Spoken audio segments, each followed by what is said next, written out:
Sahabat Shalom, Bapak Ibu, Saudara. Shalom. Ya, baik Bapak Ibu, kalau tadi kita sudah mendengar khotbah, sekarang kita belajar bersama tentang jalan Tuhan. Ya. Kalau kita bicara tentang jalan itu berarti kalau pengertian dunia menurut kamus itu adalah infrastruktur, sesuatu yang menjadi sarana buat kita bisa lewat gitu ya, ke tempat di mana akan kita tuju. Nah, lalu kalau kita bicara kebenaran seperti apa? Kebenaran dunia tidak sama dengan kebenaran menurut Tuhan, ya. Benar menurut ukuran dunia belum tentu benar menurut Tuhan. Banyak contoh, tapi benar menurut Tuhan pasti benar juga ukuran dunia. Betul nggak Bapak Ibu Saudara? Nah, baik. Nah, itu kita pelajari bersama dari kitab Mazmur pasal 16 ayatnya yang pertama, dan nanti konteksnya atau ayat yang paralel dari kitab Kisah Para Rasul 2 ayatnya yang ke-28. Nah, saya baca Bapak Ibu. Gak apa-apa ya, supaya menghemat waktu sambil menunggu slide-nya dapat dijalankan. Mazmur pasal 16 ayat ke-11, demikian bunyi firman Tuhan, Engkau memberitahukan kepadaku jalan kehidupan, di hadapanmu ada sukacita berlimpah-limpah, di tangan kananmu ada nikmat senantiasa. Nah, paralelnya di dalam kitab Perjanjian Baru, Kisah Para Rasul pasal 2 ayat yang ke-28, demikian bunyinya, Engkau memberitahukan kepadaku jalan kehidupan, Engkau akan melimpahi aku dengan sukacita di hadapanmu. Nah, kalau yang pertama itu Raja Daud, ya, Tuhan beritahukan jalan kebenaran yang dimaksud tadi. Tetapi di dalam Perjanjian Baru ini, di dalam Kisah Para Rasul yang ditulis oleh Rasul Paulus kepada kita semua, ya, dari dulu yang dulu kepada Raja Daud, sekarang bukan hanya kepada Raja Daud, kepada kita semua.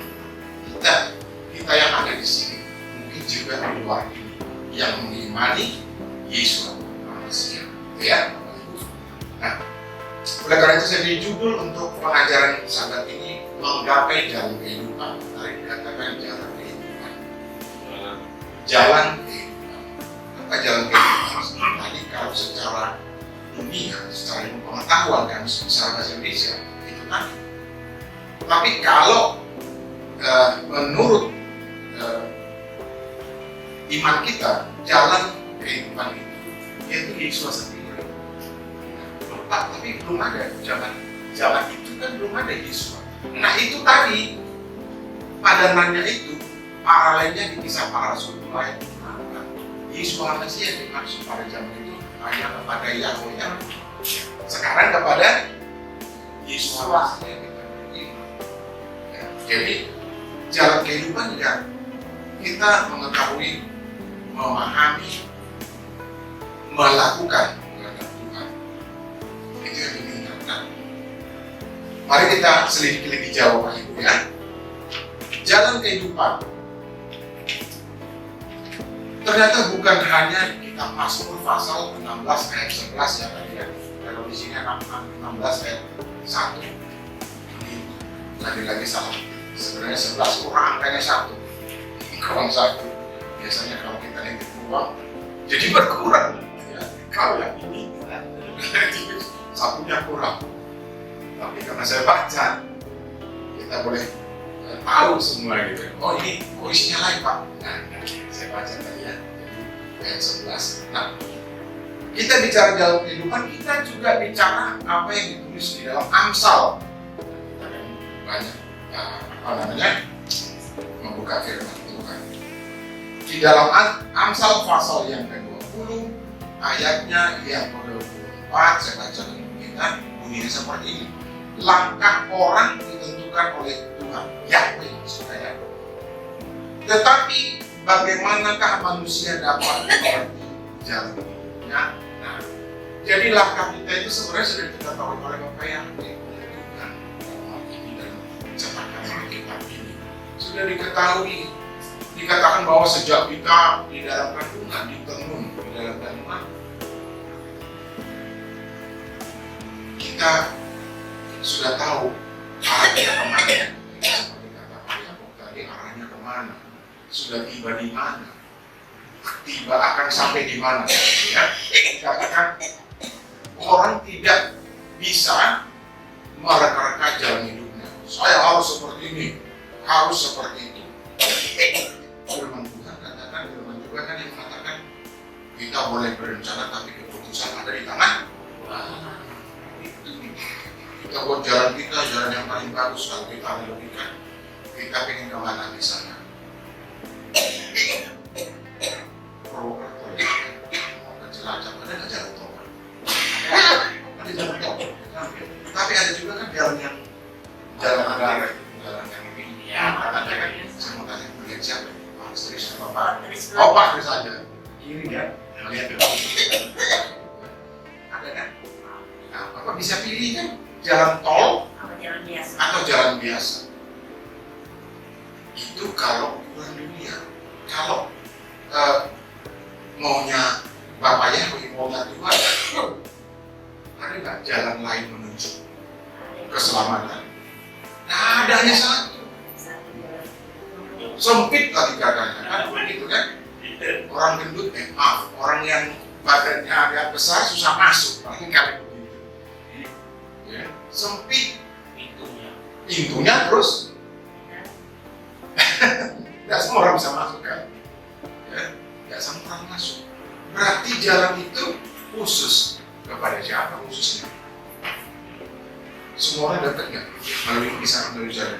Oh enggak, hanya orang yang mau terima dan yang sudah dipilih. Apakah maunya Bapak Ibu mengenal Bapak Yakob yang bisa semua Asia? Enggak kan? Enggak. Begitu. Jadi jalan kehidupan. Nah, kita telisik lebih jauh. Jalan kehidupan. Tadi dikatakan jalan kehidupan. Lalu kemudian apa tadi Bapak Ibu?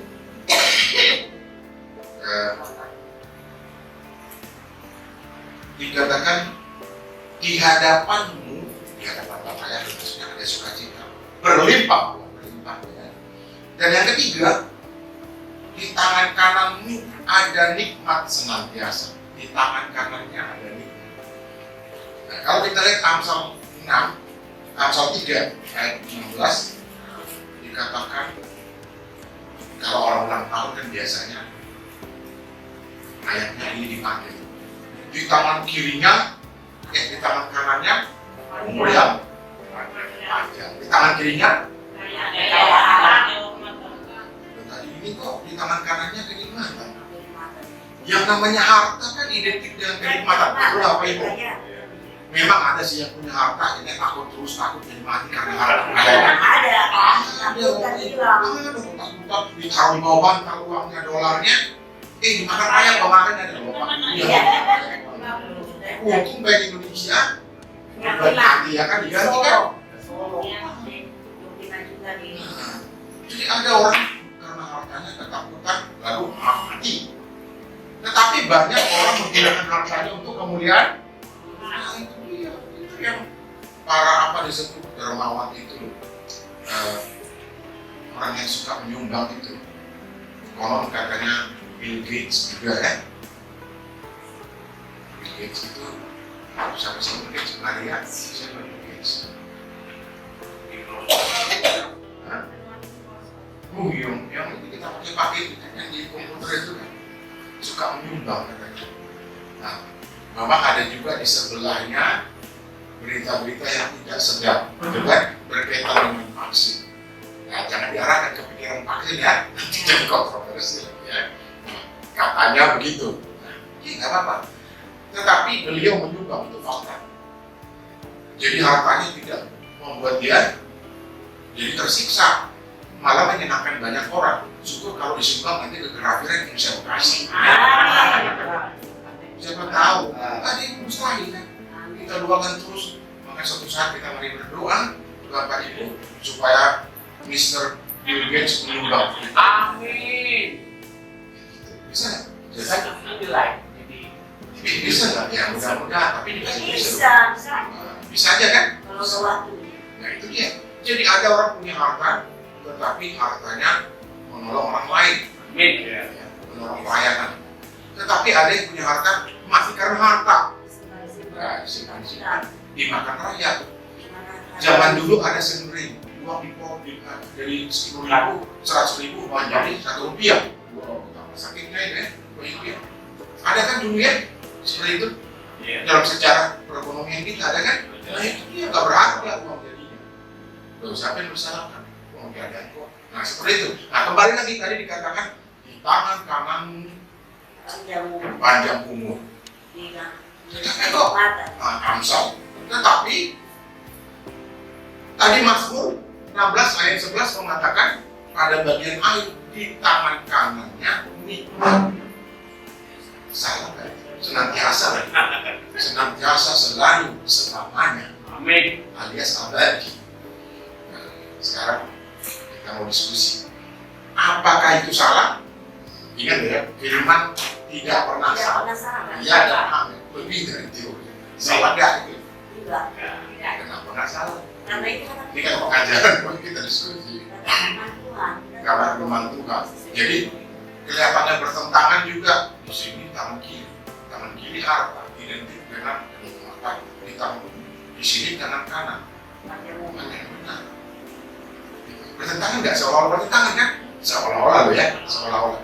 Ingat firman Tuhan tidak pernah salah.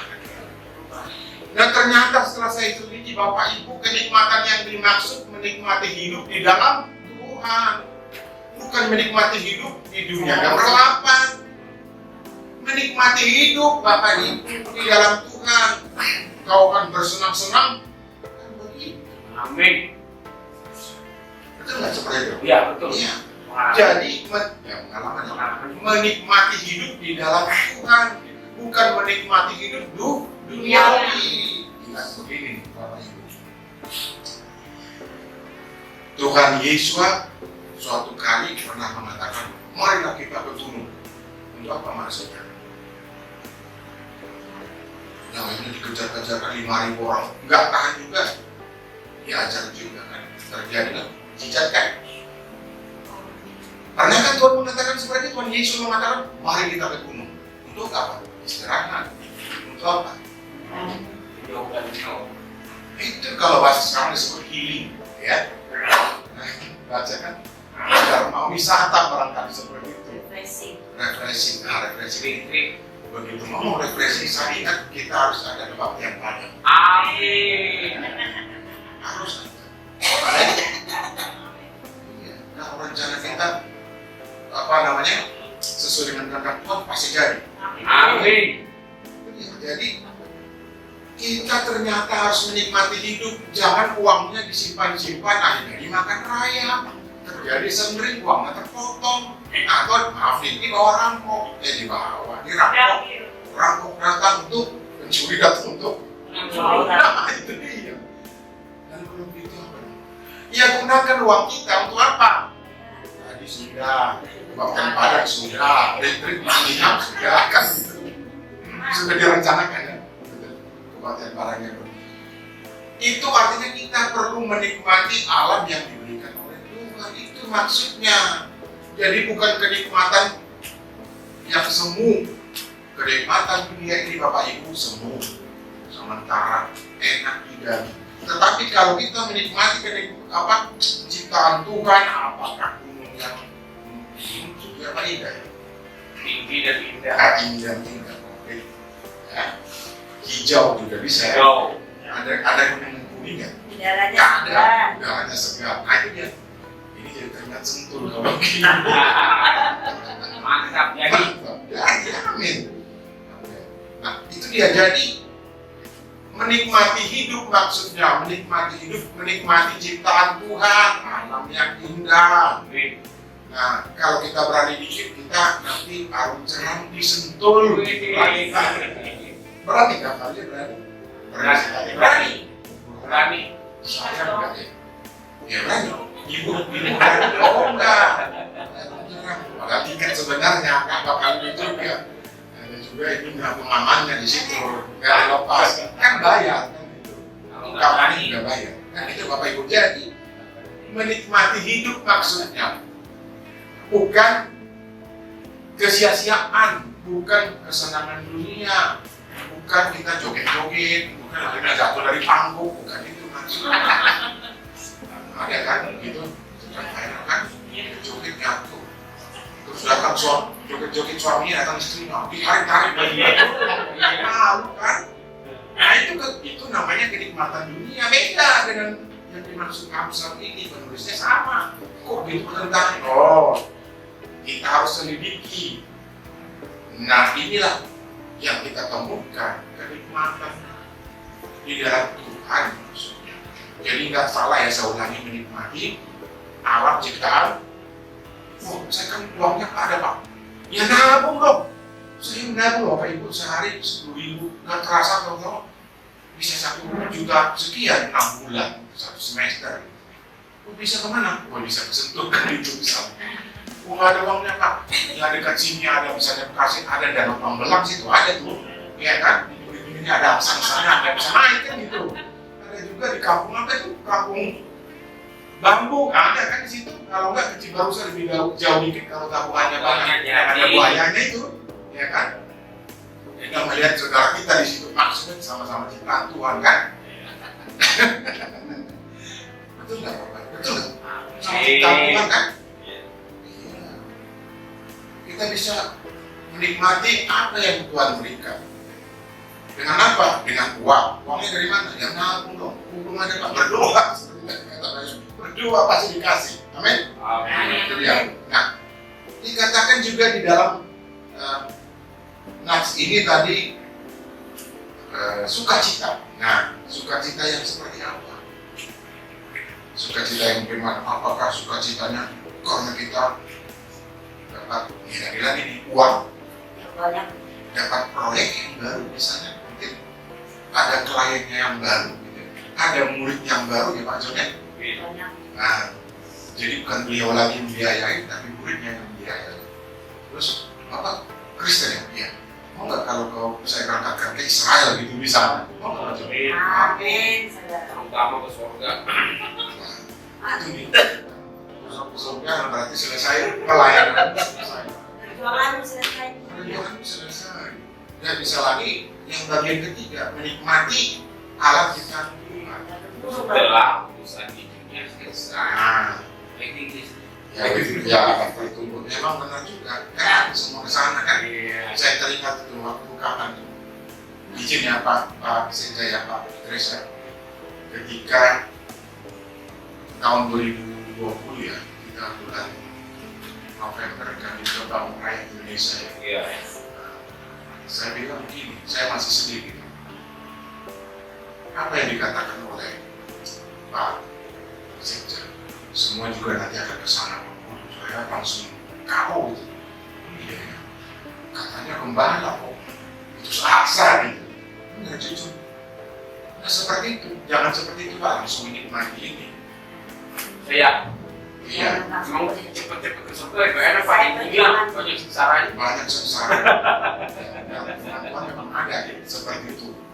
Hidup bagiku adalah Hamasya, mati adalah semoga Bapak mati. Bukan begitu Pak, maksudnya apa? Bapak melayani dulu baru mati. Amin. Jangan cepat-cepat mati. Selesai. Amin. Ada yang mengatakan dua cepat-cepat mati supaya tanggung jawabnya hilang. Jangan Pak, itu juga curang. Nanti dapat surga di pinggir-pinggirnya, di tengah. Apa yang masuk surga? Yang penting masuk ya, lulus gitu ya. Bagus kalau mau gitu yang apa? Nah, itu tadi yang ketiga ya. Sekarang kita mundur yang kedua. Sukacita senantiasa.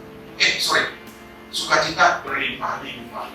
Sukacita apa maksudnya? Apakah karena kita dapat berkat misalnya? Tidak. Sukacita di dalam Tuhan. Contohnya, ya sekarang kita bersukacita. Amin. Dan misalnya Bapak Ibu, saudaraku bersukacita sekarang. Amin. Kalau tidak bersukacita bahaya tuh. Ada yang kurang tuh. Bukan karena Pak Yakub atau saya atau siapapun yang lagi melayani melayani, bukan. Ada yang perlu dilepaskan itu dia. Ada yang perlu dilepaskan. Jadi sukacita berlimpah-limpah salah satunya di sini. Di luar bersukacita juga bersukacita. Apa karena banyak duit misalnya? Oh tidak. Karena di dalam Tuhan. Itu maksudnya penulis ini yang diilhamkan kepada Raja Daud. Sukacita berlimpah-limpah. Nah kalau ngomong sukacita buat Raja Daud kan sebenarnya aneh kan? Tiap hari hidupnya perang, ya kan? Minta, ya kan? Gitu kan? Sampai minta kepada Tuhan, Engkaulah yang berperang melawan musuh, musnahkan musuh, sampai begitu kan? Ada sukacita nggak kalau begitu permohonannya? Enggak, itu ketakutan. Pasti ketakutan, tertekan. Kalau sekarang kalau kesehatan lagi depresi, stres ya kan? Siapa lagi yang akan menyerang saya kan begitu? Tapi dia mengandalkan Tuhan, itulah dari jalan kehidupan. Nah, itu yang kedua. Jadi sukacitanya berlimpah bukan hanya karena harta, tetapi karena dia tahu bahwa Tuhan memenangkan dia. Itu untuk Raja Daud. Untuk kita apa? Seperti tadi kisah para rasul 2 ya. Kenapa? Karena kita ada di gereja sini. Dalam kehidupan kita bisa melayani apa? Harus lewat mimbar sini atau jadi penerima tamu atau kita bermain musik jadi song leader atau worship leader atau apa? Semuanya di tempat pekerjaan kita, kita bisa jadi pelayanan. Itu maksudnya. Karena pelayanan kita menjadi bersukacita, jadi berlimpah-limpah akan terus. Lalu kemudian kalau kita melayani, apa yang kita dapat? Berkat. Pasti berkat buat kita karena kita sudah melayani. Nah, lalu ke yang pertama, jalan kehidupan. Apa sih syaratnya? Kan begitu. Syaratnya adalah ini yang pertama, berlindung pada Tuhan. Singkat aja Bapak Ibu ya, sudah jam makan sebenarnya. Nah, dia makan betul, setuju. Nah, jadi berlindung pada Tuhan. Nanti Bapak Ibu bisa baca mungkin di bagian juga Mazmur 15 ayat 1. Kalau di dalam perjanjian baru, yang paralelnya di dalam kisah para rasul 2 ayat 21. Kemudian syaratnya apa? Supaya bisa berjalan dalam Tuhan. Yang kedua, yang kebenaran. Mengakui Tuhan melalui mulutnya. Ngomong. Nyanyi kek. Nah, bermazmur kek. Mana lebih suka? Terserah. Gimana? Oh saya mau menyanyi karena suara saya bagus kan gitu kan? Saya idol yang kalah tersingkir bawa koper pada fase pertama. Kalau sukanya nyanyi aja, ya kan? Tuhan berkata di atas. Iya. Atas kan tertulis sama ibu. Yang kedua, yang ketiga menjaga kekudusan. Nah ini tadi dikatakan kekudusan ini loh. Kekudusan ini banyak ini paling banyak rambu-rambunya. Kekudusan apa? Karena apa? Keinginan banyak dari mata, dari mata turun ke hati, karena itu ingatkan. Karena dari mata turun ke hati akhirnya apa? Terjadilah seperti tadi itu vikaris itu, mohon maaf ya. Itu dari mata turun ke hati tapi disalahgunakan. Saya bukan pakai tega, tapi itu dari mata. Memang ada orang suka tanpa melihat. Gak bisa pas lihat dulu. Ada orang buta. Mantap itu. Nah itu lain Pak. Jangan kita akhirnya apa? Terbang. Jatuh sebelum seperti tadi kita pakai. Jangan jatuh sebelum akhirnya. Nah, yang keempat, selalu memuji Tuhan. Memuji Tuhan tadi bukan hanya menyanyi, memuji Tuhan. Kita baca ini memuji Tuhan juga. Baca firman itu memuji Tuhan. Ya. Itu memuji Tuhan bukan hanya kalau kita menyanyi, bukan hanya bermasuk juga, tetapi membaca ini sudah memuji. Tetapi bukan baca hanya sekadar baca. Bisa tidur. Ya. Jangan baca begini. Saya pernah lihat baca supaya bisa tidur. Saya orang Bapak Ibu bukan bukan mau bela diri. Saya baca Quran juga saya suka benar saya emang tidur itu terus tidur. Tapi kalau firman baca lalu tidur, hati-hati loh Bapak Ibu. Itu bukan menjaga kekudisan jadi. Ya kan? Boleh. Penyakit itu, penyakit loh. Nggak boleh. Termasuk pasal penghinaan. Iya. Jadi jangan kalau memang ngantuk aja dulu nanti baru baca. Jangan baca supaya saya bisa tidur. Diberikan kewenangan menang. Mentang-mentang diberikan Alkitab lalu Anda baca terus tidur. Tapi kalau lagi baca ketiduran. Nah, itu kan boleh juga Pak. Bu, ya, Ibu mesti ukur-ukur. Saya baca satu ayat, nggak apa-apa. 4 ayat aja. Kenapa? Kalau Ibu baca, lalu tidur, Pasal penghinaan. hati-hati. Tuhan bilang, oh aku kasih tidur, kamu tidur terus selamanya. Aku telah mengakhiri pertandingan yang baik. Dan dia begitu. Dia baca firman, kemudian meninggal. Nah, aduh. Nggak boleh. Tragis itu. Boleh ya? Nah, itu maksudnya menjaga, selalu memuji Tuhan. Nah, selalu memandang, lagi ada lagi nih yang buatnya. Memandang, ini, bisa. Wah, kocak banget. Ini karena kebanyakan baterainya jadi begini. Selalu memandang Tuhan. Nah, masuk ke 16 ayat 8 itu kita baca. Jadi memandang Tuhan itu artinya apa? Seluruh tidak tahu kita mesti sesuai dengan firman Tuhan. termasuk juga jangan kita melayani karena ada sesuatu. Nah ini yang berbahaya. Tidak memandang Tuhan jadinya. Tidak memandang Tuhan, memandang manusia. Waktu saya melayani. Nah ini dia. Aku dapat uang. Nah itu dia. Jangan begitu ya Pak Ibu ya. Nanti bisa dibaca di dalam Efesus ya. Efesus pasal. Nah ini Efesus pasal pasal 24. Ini salah. Di dalam pasal 21 tuh ya, ayat 24 ya. Dan yang terakhir, kita aja Bapak Ibu, hati bersukacita dan jiwa bersorak-sorai. Mazmur 16 ayat 9. Nah, jadi syaratnya kita harus bersukacita di dalam Tuhan dan bersorak-sorai. Itulah syarat untuk menjadi benar. Itulah jalan kebenaran. Ini sudah banyak contoh sebenarnya, hati bersukacita dan jiwa bersorak-sorai. Nah, ini kalau dirangkum dari 1, 2, 3, 4, 5, ada. Orang bersukacita umumnya karena apa? Banyak. Kenapa? Ada karena ada bahagia, ada karena memang sehat, ada saya semua banyak bersukacita karena hari ini kita bisa berkumpul. Hari ini masih diberikan kesempatan hidup itu maksudnya kan? Ini nakut-nakutin lagi. Berikan kesempatan untuk hidup. Terima kasih Tuhan saya masih bisa bangun pagi ini. Itu maksudnya. Tapi saya senang tadi yang dikatakan kita semua. Karena kita sehat ketahuan kan bahwa hidup ini tenaga kesehatan kan. Nah, sehat dulu. Kalau orang sehat bisa melakukan banyak hal betul. Kalau nggak sehat, Perlu bantuan. perlu bantuan. Ini Kita nggak sendiri. itu ya maksudnya. Nah itu dia. Jadi orang bersukacita karena banyak hal, bersukacita karena kesehatan dan bersyukur sebenarnya. Bersyukur. Ya. Dan jiwa bersorak-sorai untuk bersyukur karena memuji Tuhan.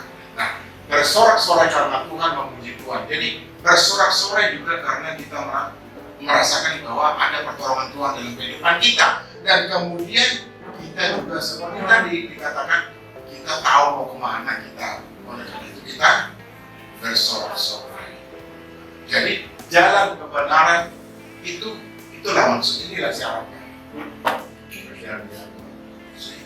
Boleh kita nyanyikan pujian? Boleh. Tuhan menetapkan langkah-langkah orang. Bukan. Dan setelah itu pujian apa namanya? Ya. Ada kata jalannya. Jalan itu. Ya. Nggak susah dikit ya, nggak apa-apa ya. Kan bersorak-sorai kan? Oh.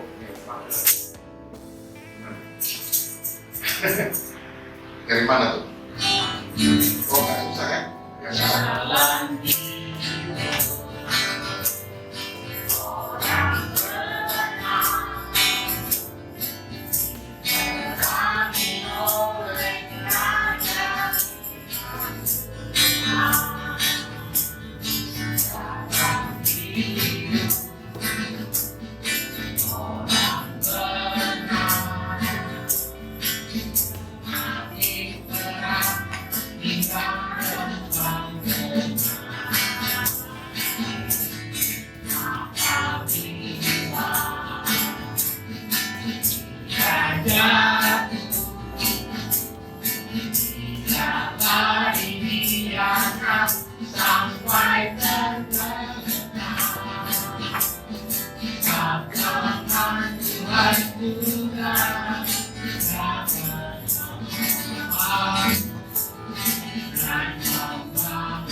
Sebagai penutup atau kesimpulan dari pengajaran yang boleh kita terima, kita nikmati adalah yang pertama dikatakan mengetahui jalan Tuhan berarti mendengarkan dan melakukan apa kehendak Tuhan bagi kita. Mengetahui jalan Tuhan berarti mendengarkan dan melakukan apa kehendak Tuhan bagi kita. Yang kedua, Tuhan senantiasa menyediakan sukacita bagi hidup kita dan harusnya kita membagikan sukacita bagi orang lain, jangan makan sendiri sukacitanya. Ya, proses seremoni ini kita ajak sama-sama. Kalau ada lagu musiknya, wah nggak usah kan gitu. Dan yang terakhir Bapak Ibu, Tuhan menyediakan dan memberi nikmat hidup. Tetapi ini nikmat yang sesuai dengan firman, menikmati apa yang Tuhan berikan, alam yang indah dan lain sebagainya. Teknologi juga bisa, jangan disalahgunakan. Karena teknologi itu juga sebenarnya dari Tuhan, kan gitu ya. Nah itulah penutup atau kesimpulan dari pelajaran kita. 3 hal ini sesuai dengan jalan hidup tadi, terus sukacita, dan yang terakhir adalah kenikmatan. Baik Bapak Ibu, terpilihlah Bapak yang di sini kita berdoa pengajaran. Bapak Saudari kami bersyukur untuk pengajaran kami untuk senantiasa menaruh harga Tuhan berada di jalan Tuhan, dan kami boleh menikmati apa yang Tuhan berikan dalam kehidupan ini, baik alam yang indah dan segala macam yang Bapak asal kami melakukan itu karena memang kami ingin menikmati apa yang Tuhan berikan. Terima kasih Bapak untuk pengajaran ini. Percaya pengajaran ini tidak sia-sia, tapi itu dalam hati kami dan kami melakukan di dalam Yesus Mesias Tuhan kami hidup. Pada saat itu kami sudah berdoa dan bersyukur. Haleluya. Amin.